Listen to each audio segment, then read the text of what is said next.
Yeah, so my first year, I actually I was an assistant campaign manager for a campaign called Phoenix.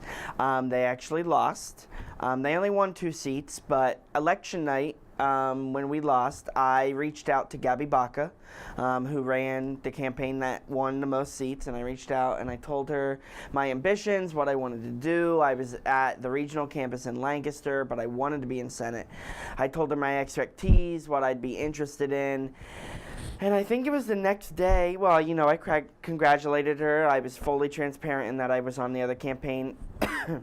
And the next day, I think I got an email saying, let's set up an interview time, slot, blah, blah, blah. I ended up getting the 2 positions I wanted. I had joint roles as parliamentarian and as university relations director. I served in those roles. They were they're so interesting. Both of them are so different. A parliamentarian is extremely internal. Director of university relations is external in nature. It was a different year for me because I was coming in as a very strong voice in Senate. We were going through changes in Senate the year before to kind of dissolve Senate and change it. And then I came in and basically, gave the perspective of the rules and where we needed to be as an organization. And really my first Senate meeting is I got into debates with people, and people that I had not even met. I didn't even know. And I think because of that meeting, that very first meeting that I was there, I was able to make the friends I have today and hopefully will have forever, because of just putting myself out there. But yeah, my first year was really different, really different. The opportunities that I had was because of the people in charge trusted me to do so and being able to perform.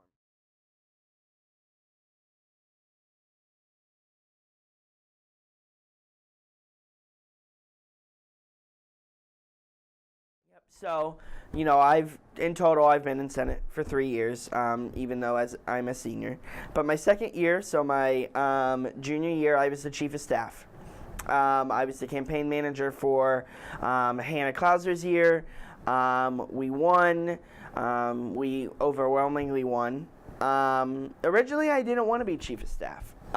Originally, I was between 3 positions: Chief Justice, Director of Governmental Affairs, and Chief of Staff. I really wanted to be Chief Justice because I helped create the position of Chief Justice. I really wanted to be Governmental Affairs because that's my background for college and what I want to go into in real life. And then Chief of Staff, really being considered the 4th executive was intriguing. I knew I wanted to run for president. I knew I wanted to run for president when I got to campus. So being chief of staff was that next step up. I would still be able to do internal things and external things.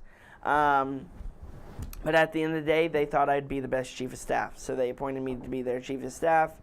I remained heavily internal. I remained external, really getting my foot in the door with administrators, knowing how Senate works, knowing how the university works, all while running a good organization and running the front office of Senate for the executives while they did some back-end stuff.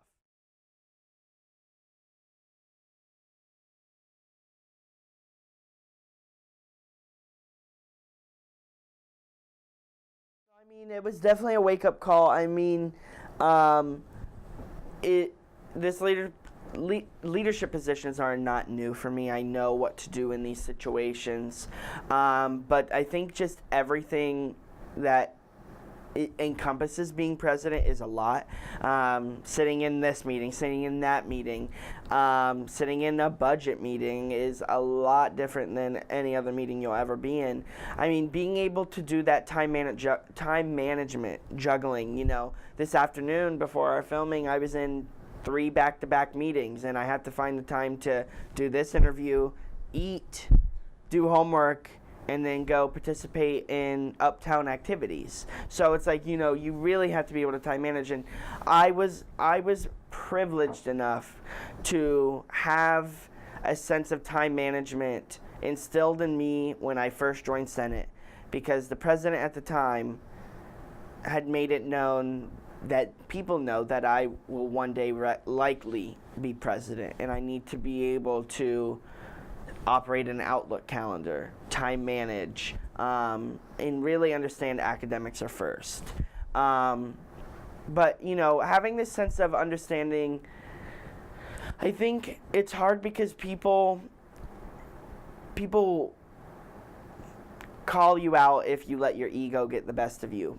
But I really think it's important for people to know when they come into these leadership positions, but that your ego is your driver. It's what makes you keep going. And my main thing as president is, like, I'm not afraid to tell people I'm the president of Senate. I'm not afraid to go up to people. I'm not afraid to wear my name tag and say that I'm the president, or to go to meetings and speak up and say I'm doing so on behalf of the student body. That sentence right there, we're not the undergraduate student senate. We are the student senate. We're the student senate for undergrads, graduates, medical, and regional campus students. And being able to call that as you see it, I think is super important. And that's why I think I've become so successful in being able to advocate, is because I'm really doing so for all students, and I'm always going to do so.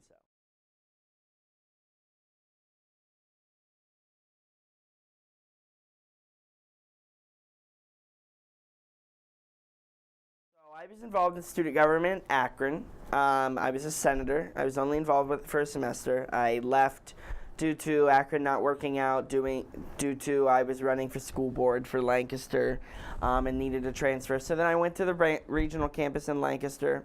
I don't know.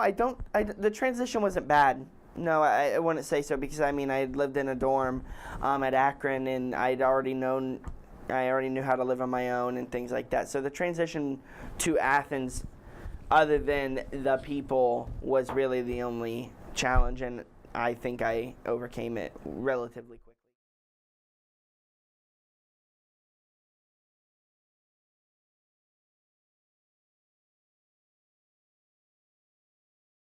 Yeah, I think personnel. There are two things, I think. One is personnel, and one is climate. Climate can mean a whole myriad of things. Personnel, Senate is a very hierarchical, there are social understandings. There's a Senate society, we could say that. And there are Senate legacy members. And when I mean legacy members, there are people in Senate who've been in Senate for a very long time and think they know what's best for the organization.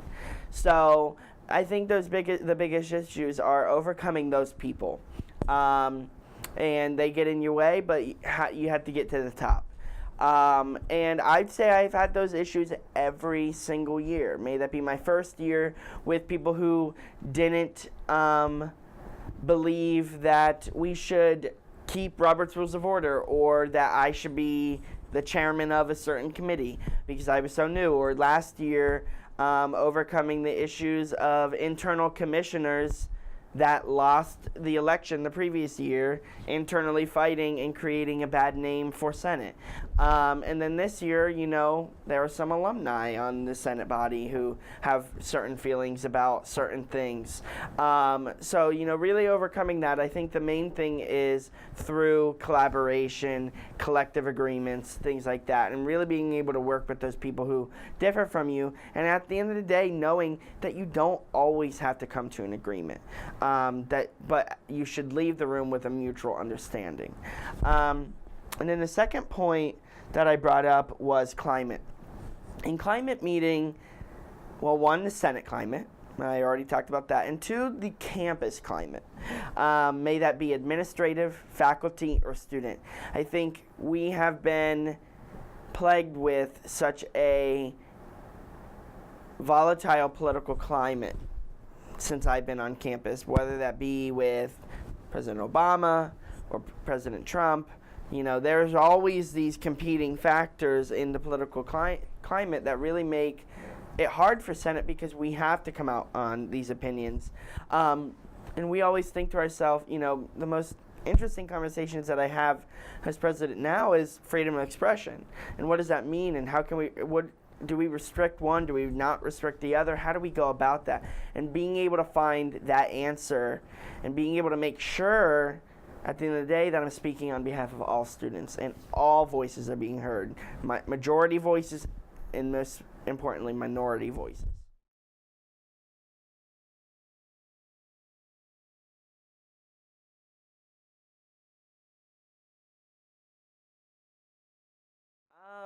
Do I see the position changing? I mean, I do in a sense that the next presidents of Student Senate are just, they're going to be involved in conversations, every conversation on campus. I'm trying to get us in the door for every conversation. May that be a facility question, finance question, academic question, research questions. Those conversations, the president's going to be there, or their designee. They're going to be there, and the president's going to have to be well versed in those areas. The position of the president is going to be changing. That they're specifically going to be called the student body president, and they have to be able to take on that role and that understanding that you speak for all students.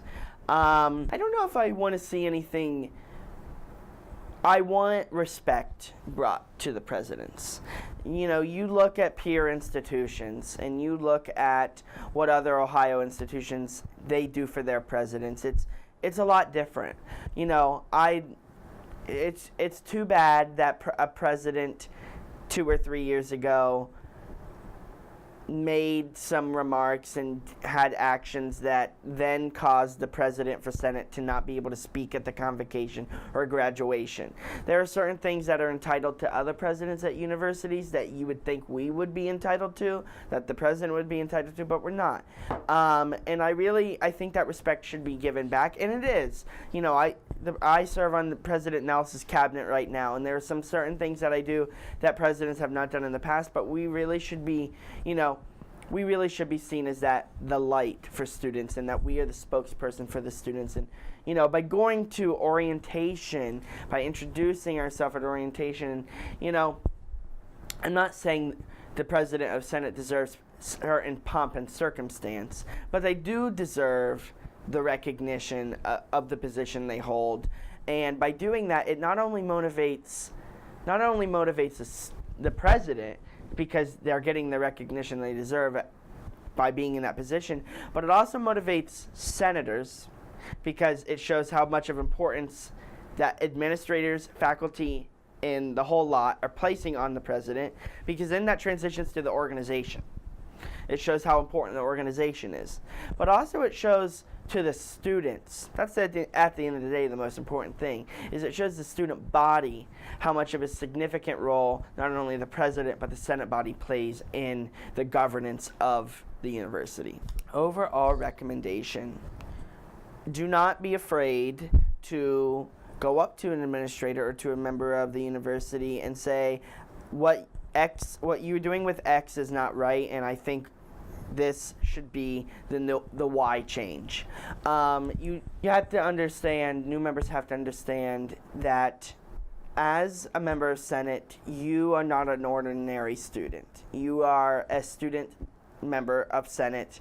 Senate is a governing body delegated task by the Board of Trustees. The Board of Trustees is the ultimate decision-making group on campus, and they have created us, essentially.